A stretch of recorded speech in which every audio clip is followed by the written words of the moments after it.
حضرت ابو درداء رضی اللہ تعالی عنہ بیان کرتے ہیں، حضور صلی اللہ علیہ وآلہ وسلم نے فرمایا، کیا تم میں سے کوئی رات میں تہائی قرآن مجید پڑھنے سے عاجز ہے؟ صحابہ کرام رضی اللہ تعالی عنہم نے عرض کیا، تہائی قرآن کیسے پڑھا جا سکتا ہے؟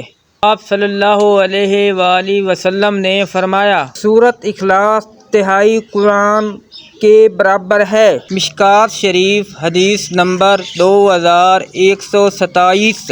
حضرت عائشہ رضی اللہ تعالی عنہا سے روایت ہے کہ نبی کریم صلی اللہ علیہ وآلہ وسلم نے ایک آدمی کو کسی لشکر کا امیر بنا کر بھیجا۔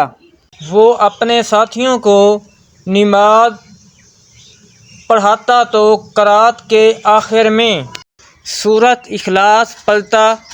جب وہ واپس آئے تو انہوں نے نبی کریم صلی اللہ علیہ وآلہ وسلم سے اس کا تذکرہ کیا تو آپ نے فرمایا، اس سے پوچھو کہ وہ ایسے کیوں کرتا تھا؟ انہوں نے اس سے پوچھا تو اس نے کہا، کیونکہ وہ رحمان کی صفت ہے اور میں اسے پڑھنا پسند کرتا ہوں۔ نبی صلی اللہ علیہ وآلہ وسلم نے فرمایا، اسے بتا دو کہ اللہ اسے پسند فرماتا ہے۔ متفق علیہ۔ مشکوٰۃ شریف حدیث نمبر 2129۔ حضرت انس رضی اللہ تعالی عنہ بیان کرتے ہیں، ایک آدمی نے عرض کیا، اللہ کے رسول، میں سورۃ اخلاص سے محبت کرتا ہوں۔